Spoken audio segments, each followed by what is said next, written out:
Hi hello नमस्कार, मी चिन्मय उदगीरकर. मनापासून स्वागत आहे कहाणी जिंदगीमध्ये. शहराची वाढ होणं आणि शहराची प्रगती होणं या दोन वेगळ्या गोष्टी आहेत. वाढ म्हणजे शहर फक्त वाढत असतं आणि प्रगती म्हणजे शहरामधला प्रत्येक माणूस हा विचाराने आचाराने प्रगत होत असतो. आणि या प्रगतीसाठी कारणीभूत असतात त्या शहरामध्ये असणारे काही अशी मूलभूत माणसं की जे खरोखर विजनरी असतात. यांच्यामध्ये प्रचंड ऊर्जा असते. असेच एक ऊर्जावान सोलापूरचे ऑटोमोटिव्ह सेक्टरमधले बाहुबली ज्यांना म्हटलं जातं असे नितीन बिजरगी सर आपल्या बरोबर आहेत. सर, तुमचं खूप खूप स्वागत या कहाणी जिंदगीमध्ये. थँक्यू. नमस्ते चिन्मय. आज म्हणजे माय FM स्टुडिओत तुम्ही आम्हाला बोलवलं आणि म्हणजे फ्लॅशबॅकमध्ये जाऊन आपण खरंच असं काही केलं आहे का ह्याचं एक जरा थोडंसं रिकॅप करायला आणि अशा व्यक्तीसमोर मला स्वतःला मांडता येणं आणि मग तुमच्या माध्यमातून तुमच्या व्ह्युअर्सपर्यंत पोहोचून माझी स्टोरी सांगणं हा एक माझ्यासाठी मोठाच एक एक्सपिरियन्स असा असेल definitely. It's a divine plan. कारण कसं असतं ना की कलंदर माणसं करून जातात, त्यांना त्याचा पत्ता पण नसतो, पण त्यांच्या स्टोरीज ज्या असतात ना त्याच्यातून शिकायला मिळतं आणि म्हणून हा प्लॅटफॉर्म आहे सर. अगदी अगदी. आणि म्हणून जे काय तुमचं कार्यकर्तृत्व आहे याचा आम्ही अभ्यास केलेला आहे. खरोखर मला पूर्ण विश्वास आहे सर की या कार्यक्रमाच्या माध्यमातून लोकांसमोर ते आल्यानंतर हजारो लोक त्यामुळे इन्स्पिरेशन घेणारच आहेत सर. कारण व्यक्तिमत्वाचे पैलूच तसे आहेत. म्हणजे तुम्ही इतके फिट आहात, म्हणजे अगदी 30-32चे वाटतं आहात.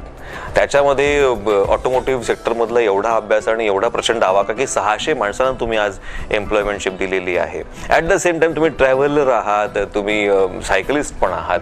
ह्या सगळ्या गोष्टी करत असताना तुमचा ग्राउंड टच आणि ह्युमन टच अजिबातच कुठे खुंटीत झालेला नाही आहे सर. या पाठीमागची ऊर्जा काय आहे? आजचा जो तुम्ही जो टॉपिक निवडलेला आहे म्हणजे जिद कहाणी की, ह्याला अनुषंगाने मी माझी स्टोरी तुझ्यासमोर ठेवतो प्लीज. आणि बघू म्हणजे मग त्याला किती आपण म्हणजे माझी स्टोरी ह्या सब्जेक्टला किती साजेशी आहे आपण बघूया. म्हणजे 2001ला माझं पोस्ट ग्रॅज्युएशन कंप्लीट झालं. मी बेसिकली सांगलीचा, पण मग जन्मभूमी आणि कर्मभूमी ह्या दोन्ही वेगवेगळ्या असतात. तर जन्मभूमी जर माझी सांगलीची असेल तर कर्मभूमी माझी सोलापूरची आहे. आणि मग आता मी प्राऊडली सांगतो की मी सोलापूरकर. येस. मम्मी पप्पा माझे भाऊ सगळेजण सांगलीला स्थायिक आहेत, तिथेही बिझनेस आहे. पण मग काय होतं की घरातला मोठा मी आणि ग्रॅज्युएशन झालं, पोस्ट ग्रॅज्युएशन झालं, मी MBA कंप्लीट केलं. पण मग एक MBA कंप्लीट केल्यानंतर आहे ना मध्ये 3 महिने 6 महिन्याचा एक वॅक्यूम होता. आणि तो एवढा फ्रस्ट्रेटिंग होता की म्हणजे एकतर काय असतं, आम्ही बिझनेस बॅकग्राऊंडचे, एज्युकेशन घरात फार आहे असं नाही आहे, शेती आहे, व्यापार आहे अशा ह्याच्यातनं. आणि मग त्याच्यातून आणि मी मोठा परत, मग आपण असं काहीतरी बेंचमार्क करावं हे कुणाशी नाही, पण ती जिद्द स्वतःबरोबरच असं होतं का कुणास ठाऊक. आणि मग म्हणजे 10वी असेल किंवा 12वी असेल त्याच्याबरोबरच पप्पांबरोबर बिझनेसमध्ये थोडंफार पार्टिसिपेट करायचो. पण मग एक फेज नंतर असं ग्रॅज्युएशन झाल्यानंतर, पोस्ट ग्रॅज्युएशन झाल्यानंतर मग असं वाटायला लागलं की नाही, आपण ज्या फॅमिली बिझनेसमध्ये आम्ही आहोत त्याच्यामध्ये खरंच मला करण्यासारखं असं काही नव्हतं असं मी त्यावेळेला स्वतःला जज केलं. आणि मग मित्रही होते माझे, ते पण बिझनेस बॅकग्राऊंडचे, कारण कम्युनिटी एक असते, लाईक माइंडेड पीपल आपण एकत्र त्याच पद्धतीत भेटतो. पण मग पण माझ्या एक्झिस्टिंग फॅमिली बिझनेसमध्ये मला असं काही करण्यासारखं वाटायचं नाही. मग आपण काहीतरी करावं, पण कसं करावं हा मोठा प्रश्न होता. पण सगळ्यात मोठा डिसिजन मी घेतला असेल तर मी माझं कम्फर्ट झोन सोडलं. म्हणजे मी सांगलीमध्ये होतो, मम्मी पप्पांबरोबर होतो आणि मग असं काही रिस्ट्रिक्शन पण नव्हते, हेच कर किंवा करच असं पण काही नव्हतं. पण मग त्या असतं ना, आपण आपल्याबरोबर जिद्दीने बाहेर पडतो. मग मी पहिल्यांदा ते गाव सोडायचं ठरवलं. सोलापूर निवडायचं कारण मग त्याच्यामागे एक स्टोरी अशी होती की आम्ही पेट्रोलियम बॅकग्राऊंड, म्हणजे आमच्या घरात पेट्रोल पंप्स आणि केरोसिन डीलरशिप्स असे पहिल्यापासूनचे बिझनेसेस होते. आणि मग माझ्या वडिलांच्या काकांचे काही बिझनेस सोलापुरात होते, पण त्याला मॅनेज करण्यासाठी कोणी नव्हतं. तर मग मी त्यांना विनंती केली आणि मग मी म्हटलं की चला मी ट्राय करतो, मी येतो. म्हणजे मला कुठंतरी एक प्लॅटफॉर्म पाहिजे होता. पण मग ठीक आहे, मग चला आपण मग सोलापूरला जायचं. मग त्याच्यासाठी माझ्या आईवडिलांनी पप्पांनी मला खूप सपोर्ट केला, ठीक आहे करून बघ म्हणून. पण युजली कसं असतं, सांगली कोल्हापूरच्या लोकांना आहे ना, म्हणजे आता तू नाशिकचा आहे, क्लायमेट पाहिजे, ॲटमॉस्फिअर कशा पद्धतीचं आहे त्याचं बघा, लोकॅलिटी बघा ह्या ह्याच्यातून. आणि मग आजोळ माझं अक्कलकोटचं, तेवढाच फक्त सोलापूरचा माझा संपर्क त्याच्यासाठी, आणि ते पण सोलापूर क्रॉस करून अक्कलकोटला जाणे, म्हणजे तो तेवढाच आमचा जो काही संपर्क यायचा तो. पण मग मला म्हणाले की बघ, विचार कर तू त्याच्यापेक्षा, आणि इकडं ट्राय कर, तिकडं कर, तुला काय दुसरं काय बघायचं असेल. मी म्हटलं पण आता समोरचं आहे ते सोडायचं आणि मग परत नवीन ट्राय आउट करण्यापेक्षा let me give a try. पण मी 2003ला ह्या पेट्रोल पंपाचा मॅनेजर म्हणून मी इकडं यायचं डिसाईड केलं आणि मग मी इथं बिझनेस सुरू केला. मग आल्यानंतर तिथल्या गोष्टी काय आहेत ऑब्झर्व करून त्याच्यातून काय करेक्टिव्ह मेजर्स काय घेता येतील का, मग ट्रान्सपोर्टर्सना भेटायला चालू केलं. आणि मग मी वयाने त्यावेळेला 22 वय होतं. लोकांनी एंटरटेन पण केलं, म्हणजे चल ठीक आहे, काही ना काहीतरी मला चान्स देत गेले. आणि मग मी त्या चान्सचं मी त्यांच्यासाठी सर्व्हिस कसं मी इम्प्रूव्ह करू, कारण त्याच्यात असं काही नव्हतं.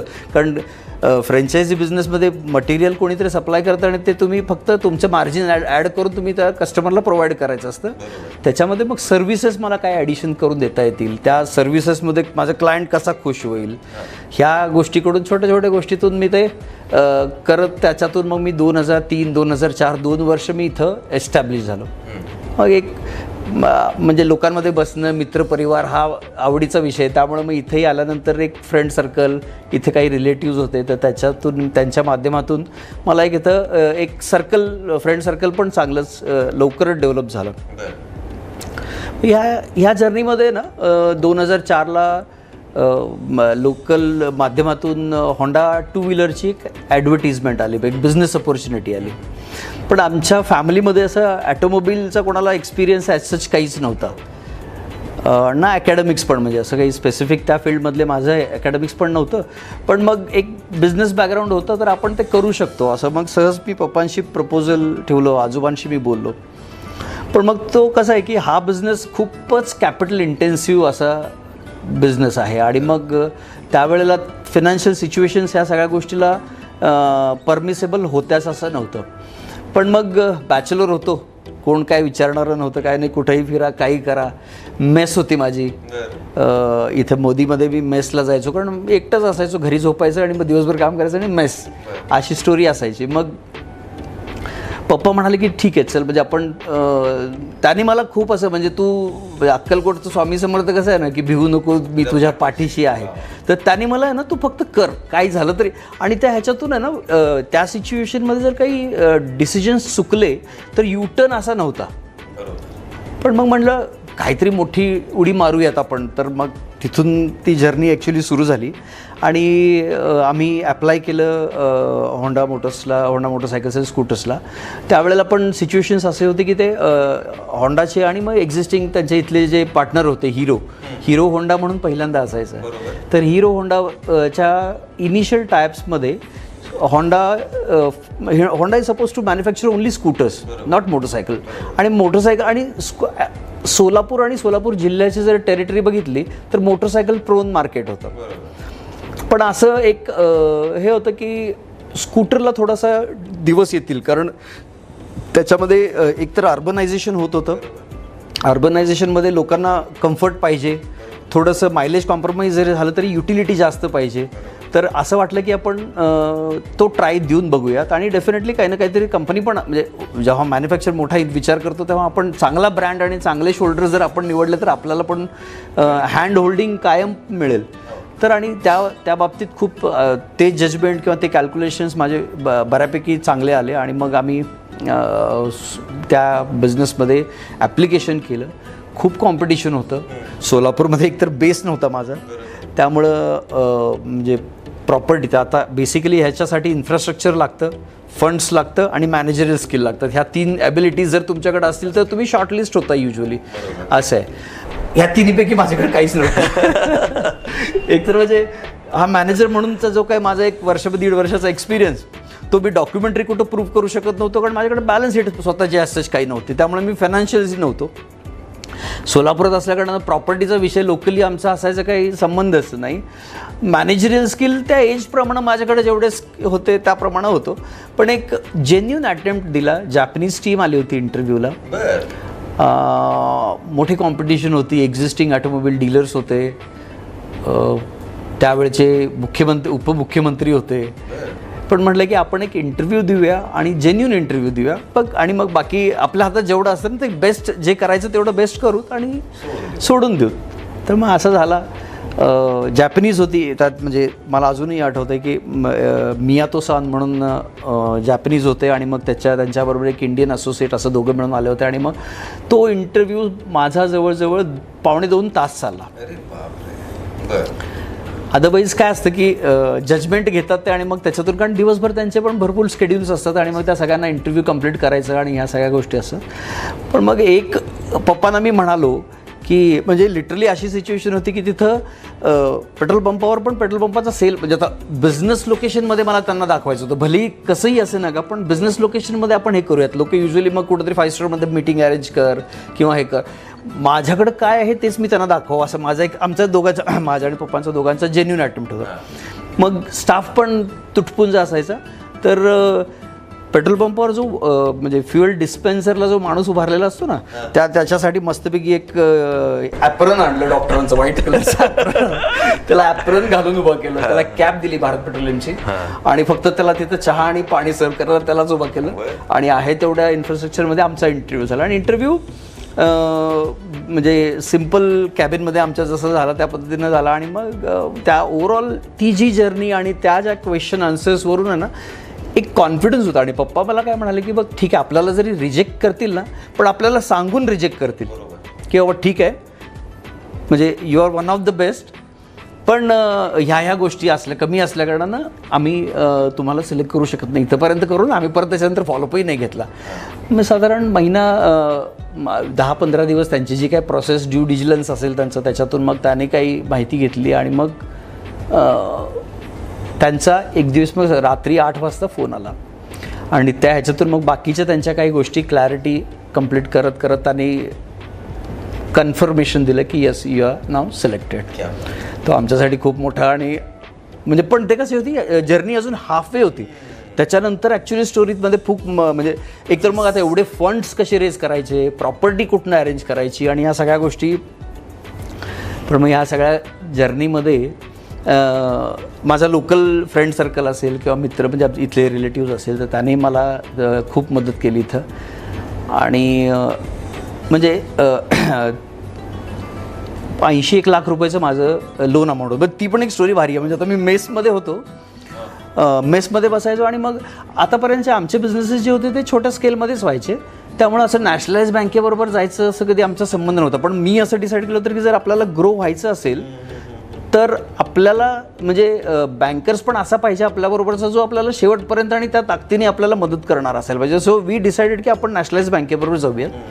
त्यावेळेला आम्ही बँक ऑफ महाराष्ट्राला म्हणजे मी असोसिएट झालो. आणि त्याची स्टोरी अशी होती की डॉक्टर बारगजे म्हणून चीफ मॅनेजर होते. ह्या सगळ्या गोष्टी कनेक्ट काय होत्या, कारण आपण त्या सगळ्या बरोबर करत आलेलो होतो. त्या इव्हॉल्विंग प्रोसेसमध्ये मी फ्रंट लाईनला स्टेअरिंग माझ्या हातात होतं, त्यामुळे त्या सगळ्या गोष्टी एकदम असं म्हणजे गुज भीतीला अशा स्टोऱ्या होत्या त्या सगळ्या.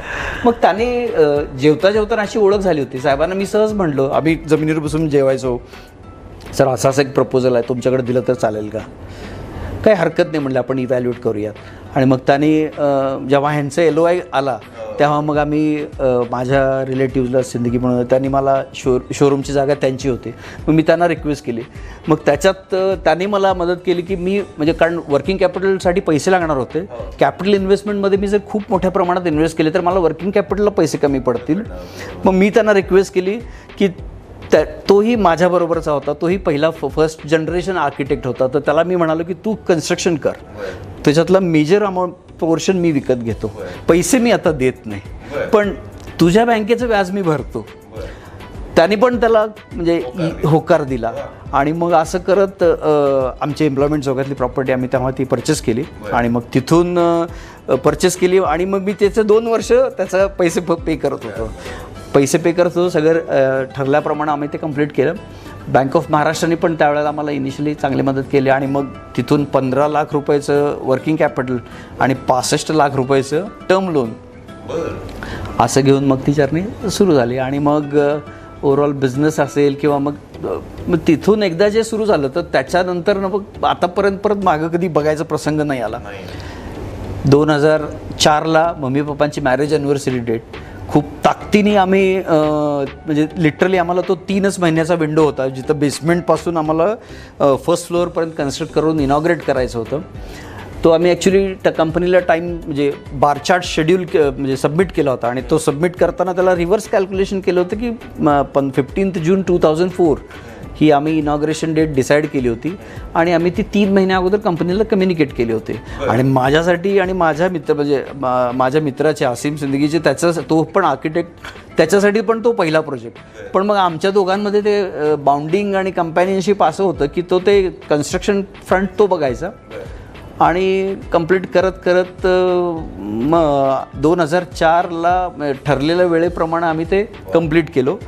युजली जॅपनीज जिथं एअरपोर्ट असतं तिथंच येतात. फक्त ते लकीली मी तो प्लान त्यांना वेल ॲडव्हान्स कम्युनिकेट केला होता आणि सेकंड थिंग त्या वेळेत कंप्लीट करू शकत होतो. त्यामुळं एम कातो म्हणून कंपनीचे व्हाईस प्रेसिडेंट होते, जॅपनीज होते.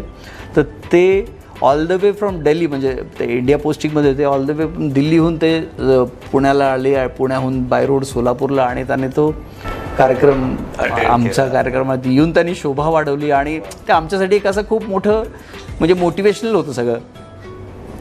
तर असं 2004ला आम्ही माझी पहिली ऑटोमोबाईलमध्ये एंट्री. बरोबर. 2004 साली तुम्ही किती लाखाचं लोन घेतलं होतं सर? 80 लाखाचं लोन तुम्ही 2004 साली घेतलं. आणि 80 लाखाच्या लोनला बँक ऑफ महाराष्ट्राने म्हणजे भरपूर अशा प्रॉपर्ट्या लिहून घेतल्या होत्या. हे होतं अर्थात ते बँकेची प्रोसिजर होती थोडा आणि आमच्याकडे तसे डॉक्युमेंट्सही नव्हते पण त्यावेळेला बँकेने मोठा विश्वास ठेवला होता आमच्यावर. सर उद्या शोरूमचं ओपनिंग, आजची रात्र काय होतं मनात चलबिचल? त्या दिवशी झोपलो नाही मी पण नाही आणि म्हणजे माझ्या घरातले कोणी पण नाही.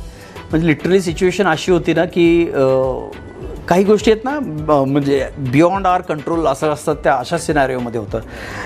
तर काही गोष्टी म्हणजे आता एजन्सी डिपेंडंट खूप होत्या म्हणजे काही गोष्टी जपानहून येणार होत्या ज्या CIचा कॉर्पोरेट आयडेंटिटीचा जो पार्ट असतो तर त्या गोष्टींमध्ये त्यांच्याकडून डिले झाल्या कारणानं शेवटच्या क्षणापर्यंत त्या गोष्टी होत नव्हत्या. कंपनीची टीम पूर्ण कारण म्हणजे टॉप मॅनेजमेंट येणार म्हटल्यानंतर त्यांची पूर्ण टीम तिथं प्रेझेंट होती. पण मग असं सिच्युएशन होती की म्हणजे 24 तास पण कमी पडत होते ते काम संपवण्यासाठी. म्हणजे माझा मेवणा असेल किंवा ह्या सगळ्या गोष्टी होत्या त्यांनी म्हणजे लिटरली हातामध्ये झाडू घेऊन शोरूम साफसफाई करणं. संध्याकाळी 4-4:30ची वेळ होती ती इनॉग्रेशनची आणि रात्री 1, 2, 3 पायलॉन बाहेरचा एक म्हणजे कंपनीचा एक पायलॉन असतो. तर ह्या सगळ्या बेसिक झाल्याशिवाय त्याचा चेक्स कंप्लीट झाल्याशिवाय इनॉग्रेशनची प्रोसेस कंप्लीट होत नाही. आणि हे टॉप मॅनेजमेंट होते तर त्यांना अशा कुठल्याही गोष्टीत कुणालाच चालणार नाही. ते कंप्लीट करण्यासाठी जे आम्ही म्हणजे ते 48 तास जे काम केले बापरे होतं ते सगळं आमच्यासाठी. आणि मग ते मग एंड्स गुड तर एव्हरीथिंग गुड असं आहे ते सगळं त्या पद्धतीनं झालं. आणि मग इनॉग्रेशन उरकलं.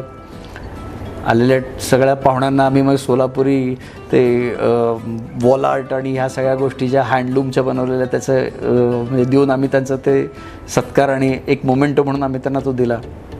आजही त्या गोष्टीची चर्चा होते. अरे वा. येस. आणि मग फर्स्ट डेचं बुकिंग काय होतं? असा ओव्हरवेल म्हणजे सोलापूरने एवढा म्हणजे मला सांभाळून घेतलं प्रत्येक ठिकाणी ना. म्हणजे सिनारिओ असा होता की स्कूटर मार्केट होतं म्हणजे आमच्याकडे प्रोडक्ट सगळे स्कूटर आणि मार्केट सगळं मोटरसायकल अशी सिच्युएशन होती. आणि लकीली पहिल्या दिवशी म्हणजे ज्या दिवशी आम्ही इनॉग्रेट केलं त्या दिवशी जवळजवळ आम्ही चावी वितरणाचा जो कार्यक्रम होता त्याच्यासाठी म्हणून आम्हाला जवळजवळ 50 लोकांचं पहिल्या फर्स्ट डेला जे काही बुकिंग आणि मग तिथून जो कॉन्फिडन्स बिल्ड झाला मग त्याच्याबरोबर वेगवेगळे मॉडेल्स येत गेले. मोटरसायकलमध्ये पण कंपनीचा प्रेझेन्स आला आणि मग आम्ही ॲज अ कायझन आम्ही आता सोलापूर जिल्ह्याला आता आमची ओळख सांगावी लागत नाही ॲज अ ग्रुप. तर ह्या ह्याच्यातून अशी ऑटोमोबाईलची जर्नी झाली. मीन वाईल असाच एक्सपान्शन म्हणजे आता इथं थांबायला नको म्हणलं आता पण ठीक आहे फायनान्शियल नीड असते. मग एक त्याच्यानंतर एक रिस्पॉन्सिबिलिटी म्हणून पण आला आता आपण सोसायटीकडून घेतो तर सोसायटीला पण आपण रिटर्न काहीतरी दिलं पाहिजे आणि त्या स्वरूपात दिलं तर पाहिजे. तर मग आपल्याकडं जर मॅनेजर स्किल असेल तर त्याचा आपण सोसायटीला उपयोग करत जाऊयात. मग एक्सपान्शन मोडमध्ये आम्ही गेलो. मग माझा लहान भाऊ असेल किंवा माझा मेहुणा असेल, ह्या सगळ्यांना मग आम्ही म्हणजे अम्ब्रेलामध्ये आणायचा प्रयत्न केला. तो जॉबमध्ये होता. मग नंतर 2012ला कंपनी होंडा मोटरसायकल्सनीच मला अजून एक एक्सपान्शनला संधी दिली. ती आम्ही इचलकरंजीमध्ये अजून एक होंडा टू व्हीलरची डीलरशिप आम्ही एस्टॅब्लिश केलं. सांगलीच्या जवळ. हां, होमटाऊन होतं आणि मग कंपनी तसं एक त्यांनी संधी दिली आम्हाला. तर त्यामुळं मग इचलकरंजीला, आणि ती पण आता कोल्हापूर डिस्ट्रिक्टमधली one of the best dealership म्हणून आत्ता ह्या वर्षीच आम्हाला त्याचं रेकग्निशन मिळालं. त्याच्यानंतर 2014ला आम्ही टू व्हीलर झाले होते. मग 2चे 4 चाक करावीत ह्या ह्याच्याबद्दून मग आम्ही होंडा कार्सला होतं. त्याच्यामागं पण एक असा सर्वे होता की परत सोलापूर हे बेसिकली डिझेल प्रोन मार्केट होतं आणि आहे, म्हणजे आजही आहे. मग त्याच्यामध्ये फक्त आमचा जो कोणत्याही ब्रँडशी किंवा ह्याच्यातून जाताना एक बिझनेस ॲक्युमन आम्ही तो मेंटेन केला ठेवला आणि मग त्याच्यातून असा निर्णय घेतला की आपण जाऊया. पण लकीली काय झालं, 2014 ऑनवर्ड होंडा डिझेलमध्ये पण त्यांचं इंजिन युरोपियन मार्केटमध्ये ऑलरेडी होतं. तेच डिझेल इंजिन त्यांनी इथे इंडियात आणायचं ठरवलं. आणि मग आम्ही पण डिसाईड केलं ठीक आहे, मग ही अपॉर्च्युनिटी आपण as an investment, as a business opportunity म्हणून आपण बघू शकतो.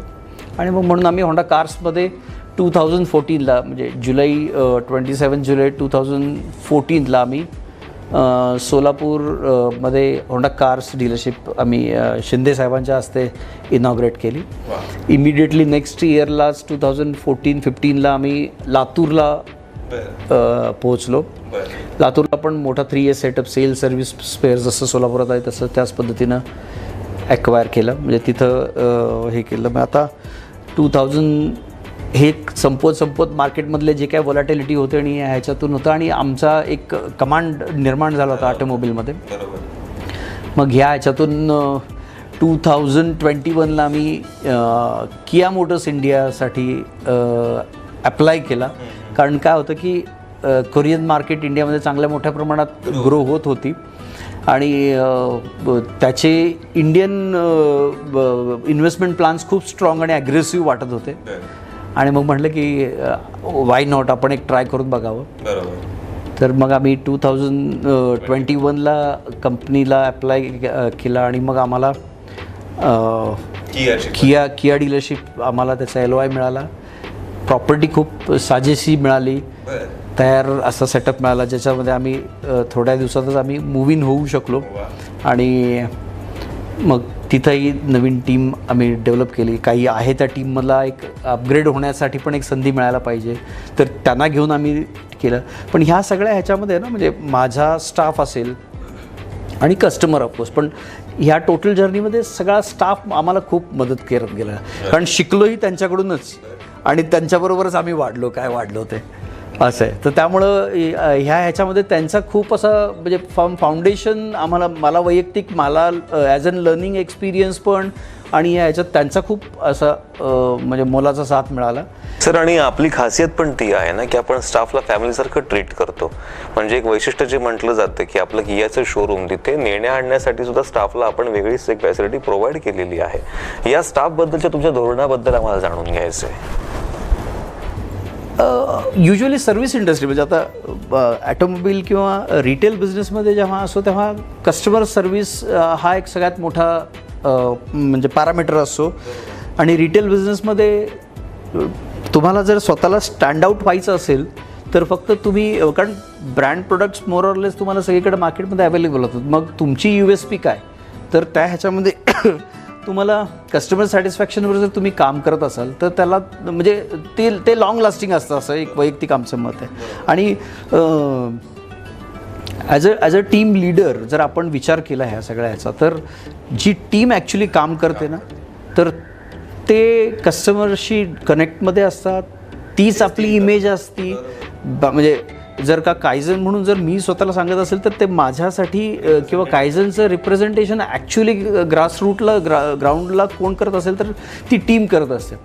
तर ते ॲक्च्युली म्हणजे तेच आपले दैवत असतात आणि जे खऱ्या दैवताची ती पूजा करतात. बरोबर बरोबर बरोबर. तर तो एक कॉन्सेप्ट पहिल्यापासून होता आणि ॲज अ फॅमिली म्हणून म्हणजे आज एवढा माझ्याकडे जवळजवळ 530+ स्ट्रेंथ आहे स्टाफचा, पण त्या ह्याच्यामध्ये असं कधी कुठल्याही प्रकारचं डिस्प्यूट आहे किंवा कम्युनिकेशन गॅप आहे असं काही नाही आहे. म्हणजे आम्ही ॲज अ फॅमिली म्हणून असतो. प्रत्येक वर्षी जवळजवळ 7-8-10 फॅमिली फंक्शन्स असतात, म्हणजे स्टाफ आणि त्याची फॅमिली असते आणि मग त्यांना ज्या गोष्टी लागतात त्या गोष्टी देणं म्हणजे हे मग आपलं म्हणजे कर्तव्य आहे. म्हणजे आपण फॅसिलिटी म्हणून नाही, पण ते कर्तव्यच आहे आपल्यासाठी.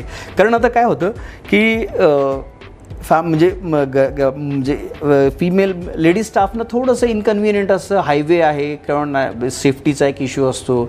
मग चांगला स्टाफ पण पाहिजे आणि मग त्या चांगल्या स्टाफला घेऊन आपल्या चांगल्या कस्टमरला चांगल्या पद्धतीने ट्रीट करायचं असतं. तर मग त्या सगळ्या बेसिक नीड्स ज्या आहेत ह्या कन्सिडर कराव्याच लागतात. तर मग त्यामुळं आम्ही त्यांना माझ्या 2-3 व्हेकल्स आहेत, त्या दोन्ही व्हेकल्स वेगवेगळ्या रूटनी त्यांना ते सकाळी मॉर्निंग आवर्समध्ये पिकअप करणं, त्यांना तिथं संध्याकाळी वेळेत पोचवणं, ह्या सगळ्या ह्याच्यात आहेत. म्हणजे त्यांना त्या छोट्या छोट्या गोष्टी आहेत, पण त्यांना GPS ट्रॅकरवर त्यांच्या व्हेकल कुठंपर्यंत आली, काय आली, म्हणजे त्यांना घरातून कसं निघायला पाहिजे, काय, ह्या छोट्या छोट्या गोष्टी आहेत ज्या आम्ही त्या इम्प्लिमेंट केल्या आणि मग त्याच्यामुळे त्यांना कम्फर्ट झोनमध्ये येतात. आणि माझ्याकडं जर का 9:30ला इथून 10 किलोमीटर कोंडी हे विलेज आहे जे सोलापूर युनिव्हर्सिटीच्या समोर, पण तिथं 9:15ला मॉर्निंग मिटिंगला सगळ्या लेडीज स्टाफ विथ युनिफॉर्म म्हणजे पूर्ण कडक रेडी टू अटेंड कस्टमर ह्या टायमध्ये रेडी असतात तिथं. आणि मॉर्निंग मिटिंगला 9:15 9:30 वर्किंग असेल तर म्हणजे असं डिले किंवा कंटाळा असं कधीच नसतं. आणि मग आजचा दिवस काय आपल्याला नवीन प्लॅननी जायचं, नवीन काय अचीव्ह करायचं, ह्या एन्थुझियाझमनी सगळी टीम तिथं पोहोचते. आणि मग डेफिनेटली ह्या सगळ्या गोष्टी आहेत. आता म्हणजे आम्ही होंडा कार्समध्ये युजली DCSI हा एक पॅरामीटर असतो, डीलर कस्टमर सॅटिस्फॅक्शन इंडेक्स. हा कस्टमर म्हणजे थर्ड पार्टी एजन्सी ज्याच्यात प्रोफेशनल असती ती त्यांना कस्टमर्सला 1-to-1 कम्युनिकेट करून डीलरचा कस्टमर सॅटिस्फॅक्शन इंडेक्स काय आहे ती चेक करते. ही युजली ट्वाईस अ इयर होत असतं आणि प्रत्येक OEM ही गोष्ट क्लोजली मॉनिटर करत असतं. तर होंडा कार्समध्ये म्हणजे मला प्राऊडली म्हणजे तुला सांगायला आवडेल की आम्ही गेले कन्झिक्युटिव्ह 3 वर्ष टॉप 3मध्ये म्हणजे आम्ही, आणि ते पण टॉप 3 ऑल इंडियामध्ये आम्ही आहोत आणि आतापर्यंत. आणि हे सगळं शक्य झालं फक्त आणि फक्त माझ्या ॲक्टिव्ह स्टाफमुळं. मग त्याच्यासाठी आम्ही जे करतो ते it's a peanut. Sir, head of the family अशी असेल तर स्टाफ नक्की इतका चांगला असणारच आहे. या 18 वर्षाच्या पूर्ण कारकिर्दीमध्ये सर, एकदा सुरू झालेल्या प्रवासामध्ये कुठले कुठले अडथळे, बम्स कुठले आले आणि त्यावर तुम्ही कशा पद्धतीने मात केली? खूप अशा म्हणजे लकीली काय होतं की एक तर फॅमिली सपोर्ट माझ्याबरोबर भन्नाट होता. म्हणजे चुका करायला फक्त मी जन्मलोय असं मला होतं. मी काहीही करावं आणि माझ्या घरच्यांनी मला ते सांभाळावं असंच होतं ते सगळं. आणि मग त्यामुळे मग ते चुका करायला भीतीच वाटायची ते आणि निस्तरायला असायचं ना मागं काही पण करून येऊ दे. पण त्यामुळं असं उलटे सुलटे निर्णय घ्यायची ताकद होती. येस ऑफकोर्स, पण त्याच्यामध्ये कुठेही काही डॅमेज आणि डॅमेज कंट्रोलचा प्लॅन बी असा सगळा कॅल्क्युलेशन्स करत जायचो. त्यामुळं एक्सपोजर मला भरपूर असं मिळत गेलं.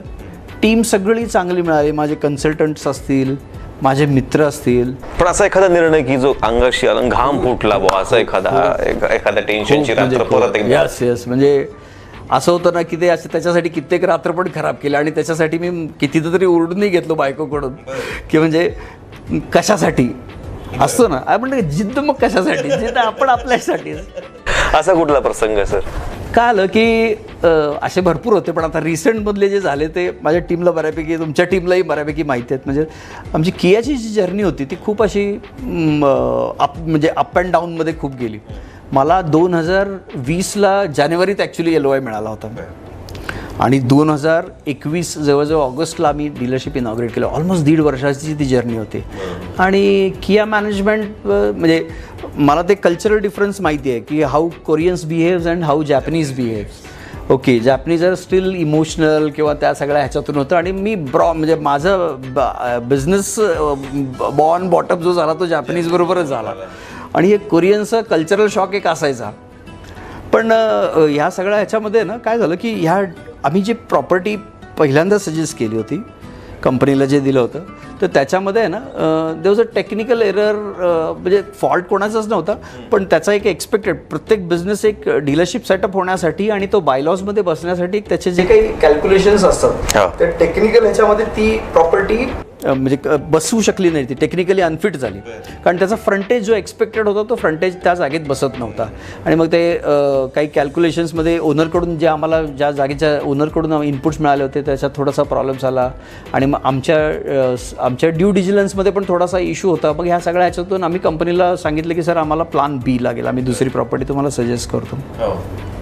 आम्ही प्लान बी सजेस्ट केली आणि मग त्या प्लान बीमध्ये आम्ही एका लेवलपर्यंत गेलो आणि प्रॉपर्टी आम्ही तिथून म्हणजे बँकेच्या ऑप्शनमधनं आम्ही बँकेच्या ऑप्शनमध्ये पार्टिसिपेट केले. तयार सेटअप मिळाला आम्हाला, पण तो तयार सेटअप मिळाला, पेमेंट सगळे ट्रान्सफर झाले आणि मग त्याच्यामध्ये थोडंसं लिगल इश्यूज आले आणि ते लिगल इश्यूज सॉर्ट आऊट करता करता म्हणजे जवळजवळ 6 महिने 7 महिने 8 महिने झाले. आणि ह्या कोरियन्सना बांधून ठेवणं आमच्यासाठी असं म्हणजे काय होतं, म्हणजे पेमेंट्स इन्व्हेस्टमेंट्स झाले होते भरपूर ठिकाणी स्टेक्स लागले गेले होते, टीमला कमिटमेंट्स काही गेल्या होत्या आणि बरं दिस आर ऑल बियॉन्ड आवर कंट्रोल, आम्ही काहीच करू शकत नव्हतं.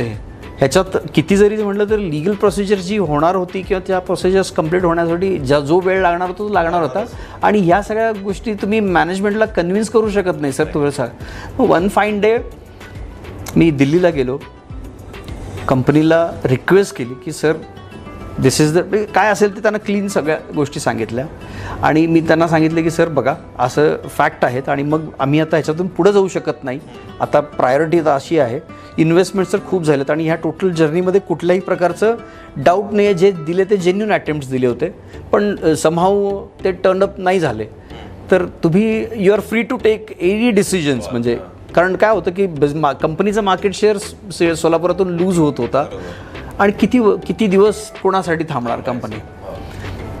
मला मग रवी नय्यर म्हणून कंपनीची टॉप मॅनेजमेंट कोरियन्स ते पार्क म्हणून जे कंपनीचे त्यांनी मला सांगितलं नितीन तुम्ही मला अजून एक प्रॉपर्टी सजेस्ट करा, आम्ही तुमच्याबरोबर आहोत. अरे बाबा म्हणजे हे तर म्हणजे आमच्यासाठी तर अनएक्सपेक्टेड, म्हणजे आम्ही आमचा LOI सरेंडर करावं आणि आपण यावं, म्हणजे आता काय ह्याच्यापेक्षा जास्त आपण काय करायचं नाही. पण मग कंपनीनं असं म्हटल्यानंतर परत आम्हाला काय म्हणजे ते परत आपल्याबरोबरच फाईट, अजून प्रॉपर्टी स्काउटिंग केली, अजून एक प्रॉपर्टी आम्ही आयडेंटिफाय केली, तिसरं प्रपोजल आम्ही सबमिट केलं. ह्या सगळ्या जर्नीमध्ये A, B आता C पर्यंत पोहोचलो होतो. तर C पर्यंत पोहोचलो होतो आणि मग नंतर आम्हाला थोडंसं कॅल्क्युलेशनमध्ये समजलं की ठीक आहे आता म्हणजे लिगल मॅटर तिथं सॉर्ट आउट होत होता, ती फ्रंट आम्ही चालूच ठेवली होती, तिथं लिगल टीम त्याच्यावर काम करतच होती आणि त्या प्रोसिजरमध्ये आम्हाला समजलं की ते आता कुठंतरी इन अ कमिंग डेज ते सॉर्ट आउट होईल आणि त्याच्यासाठी काय करायचं होतं, कारण इथं ब्राऊनफील्ड म्हणजे तयार ऑलमोस्ट हाफ बेक्ड सेटअप असतो आणि ग्रीनफील्ड म्हणजे पूर्ण ग्राउंड झिरो असतो, तिथून तुम्हाला ते कन्स्ट्रक्ट करायचं असतं. ग्रीनफील्डवर काम करणं म्हणजे इथून परत 1.5 ते 2 वर्ष, कारण जवळजवळ 2 एकरचा सेटअप होता, तो 2 एकरचा सेटअप पूर्ण इन्फ्रास्ट्रक्चर डेव्हलप करायचं म्हणजे इट इज कमीत कमी 1.5 ते 2 वर्षाचा सेटअप आहे. तिथून 1.5 ते 2 वर्ष लावायचं का थोडंसं वेट करायचं. हा म्हणजे डिसेंबरमध्ये आम्ही ती नवीन प्रॉपर्टी प्लान सीसाठी 3 डिसेंबरमध्ये परचेस केली आणि आम्हाला 2 महिन्यामध्ये हिंट्स होते की हे क्लिअर होतील म्हणून. थोडंसं कंपनीला रिक्वेस्ट करून कालच्या मॅनेजमेंटला हँडल करून आम्ही ती सिच्युएशन थोडंसं टॅकल केलं आणि one fine day we got the decision. आणि मग कंपनीला सांगितलं सर आता तुम्ही सांगा की प्लान बी का प्लान सी. कंपनी म्हणाली प्लान बी. प्लान बीला आम्ही लगेच शिफ्ट केलं. विदिन 2 मंथ्स लॉकडाऊनमध्ये होतं. लॉकडाऊनमध्ये आम्ही 24/7 काम कंप्लीट केलं आणि 15 ऑगस्टला आम्ही किया सेटअप कंप्लीट केला. येस, पण हा जो 1.5 वर्षाचा जो स्पॅन होता, भरपूर काही लर्निंग एक्सपिरियन्सेस, भरपूर काही म्हणजे टेक होम्स म्हणतो ना तसे भरपूर काही टेक होम्स आम्हाला मिळाले. या सगळ्या प्रवासामध्ये छंद जे जोपासताय तुम्ही सर, ती एक वेगळीच किमया आहे. परत ट्रॅव्हलिंग असेल, नंतर सायकलिंग असेल, हे सगळं यासाठी वेगळा वेळ काढणं, वेगळी ऊर्जा काढणं कसं शक्य होतंय? म्हणजे मी तर असं म्हणेन की ते आहे म्हणून मी दिवसभर एनर्जेटिक राहतो. बर. कुठेही ट्रॅव्हलिंगला जायचं असेल किंवा कुठेही कोणत्याही दुसऱ्या गावाला जायचं असेल तर एखादं एक कपड्याचं जोड कमी असेल तर चालेल, पण एक रनिंगचे शूज आणि टी शर्ट्स, हाफ पॅन्ट एवढं बेसिक तरी मी घेऊन म्हणजे निघतो असं आहे. आणि ते पहिल्यापासून हॅबिट आहे, म्हणजे लवकर उठणं लवकर झोपणं. त्यामुळं हे, आणि मी नाही म्हणजे अख्खी फॅमिली असेल, माझी वाईफ प्रार्थना, माझी दोन्ही मुलं, पण आम्ही ते एकत्र करतो, त्यामुळं मग ते कधी चुकत नाही. त्याच्याचबरोबर मग ट्रेकिंग हा एक सगळ्यांचा आम्हाला म्हणजे विषय, वेकेशन स्पेंड करण्यासाठी सगळ्यात बेस्ट टाइम जर कुठलं किंवा ॲक्टिव्हिटी कुठली असेल तर ट्रेकिंग. सोलापुरात आमचा एक ट्रेकर्स ग्रुपही आहे, म्हणजे आम्ही एव्हरी मंथ भेटतो, वर्षातून मिनिमम एक तरी ट्रेक करतो त्या ग्रुपबरोबर. आणि मग इंडिव्हिज्युअल ॲक्टिव्हिटीज काही असतील तर त्याही असतात. मग त्याच्यामध्ये त्या ग्रुपमध्ये कायम एकमेकाचं म्हणजे म्हणजे आज किती कॅलरीज बर्न केले किंवा आज काय ॲक्टिव्हिटी केली किंवा काय, म्हणजे त्याच्यामध्ये एवढा वर्सटाईल ग्रुप आहे तो की म्हणजे 18 वर्षापासून ते 80 वर्षापर्यंत हा ग्रुप आहे. आणि 80 वर्षाची पण मेंबर्स आमच्याबरोबर ट्रेकला आले होते. असं भयानक म्हणजे असं. आणि आणि सगळेजण बुद्धिजीवी, इंटेलेक्च्युअल, त्यांच्याबरोबर तुम्हाला कधी वाटणार नाही. यस, म्हणजे तुम्हाला एज डिफरन्स आहे प्रत्येकाबरोबर बसलं तर तुम्हाला त्या माणसाकडून पण तुम्हाला काही ना काहीतरी शिकण्यासारखं, अशी ती सगळी आमची एनर्जेटिक मंडळी आहेत सगळे असे. त्यामुळे आम्हाला एकत्र भेटायला, बोलायला, असं कधी पण सांगितलं तर सगळं काम सोडून तिथे जाऊन बसतं असं. सर, तुमचे स्वप्न आणि पुढच्या योजना यांच्याबद्दल एकदा आम्हाला ऐकून घ्यायचं आहे. ॲटोमोबाईलमध्ये आहोत आणि युजली काय असतं की ज्याच्यासाठी आपण बनलेलो आहोत असं मला वाटतं. आमचं विजन जे होतं पहिल्यांदा ते म्हणजे बॅलन्स शीट, प्रॉफिटेबिलिटी हा आता, पण आता तो हळूहळू असा बाय प्रोडक्ट आहे. आणि आता मग आम्ही बेसिक कस्टमर सेंट्रिक आणि कस्टमर फोकस्ड सगळ्या ॲक्टिव्हिटी करत आहोत. तर म्हणजे इन फ्युचर ज्या काही अपॉर्च्युनिटीज किंवा ज्या काही गोष्टी येतील त्या म्हणजे ह्या अनुषंगानेच असतील, म्हणजे कस्टमर सेंट्रिकच असतील. आणि मग ह्याच्याच आता आम्ही सर्व्हिस इंडस्ट्रीमध्ये म्हणजे ऑटोमोबाईल सर्व्हिसमध्ये आम्ही खूप काही काम करतो आहे. डोर टू डोर कस्टमरला सर्व्हिस आणि ह्या मग आता सध्याचा जो काही ट्रेंड आहे, EV असेल, इलेक्ट्रिक व्हेकल्स आणि ह्या सगळ्या धरून ज्या काही आहेत, तर ह्या अनुषंगाने आम्ही काम करू. रिटेलमध्ये राहू, म्हणजे B2C मध्येच राहू आणि म्हणजे कस्टमर फोकस्ड राहू, जेणेकरून आम्हाला म्हणजे B2C B2B मध्ये करण्यापेक्षा B2C मध्ये आमचा एक्सपिरियन्स त्यात चांगला आहे. आणि यालाच आम्ही त्याच्यातच आम्ही एक्सपांड करू असं मला वाटतं. Sir, thank you so much. तुम्ही इथे आलात आणि खरोखर ऊर्जावान व्यक्तिमत्व कसं घडतं हे मला उलगडलं सर. आणि इतक्या वेळ बोलताना सुद्धा तुम्ही कुठेही कंटाळला नाहीत ना, तुमच्या चेहऱ्यावरचा आत्मानंद एका क्षणाने पण कमी झाला नाही. खरोखर तुम्ही आत्ता एक वाक्य म्हटलं की ज्यासाठी मी जन्माला आलेलो आहे. खूप कमी लोक असतात सर ज्यांना कळतं की त्यांचा पर्पज काय आहे. आणि तुम्हाला इतक्या छान पद्धतीने गवसला, इतक्या कमी वयामध्ये गवसला, आणि म्हणून तुम्ही किमया करू शकला आहात सर. त्यामुळे आम्हाला ऊर्जा मिळाली. नक्कीच आम्ही पण जरा सेल्फ सर्च करू आणि आमचं मिशन काय आहे हे जाणून घेऊ, त्या पद्धतीने कामाला लागू. थँक्यू सो मच आम्हाला या सेल्फ सर्च जर्नीवरती पुश करण्यासाठी, मोटिवेट करण्यासाठी आणि इथे येण्यासाठी. थँक्यू.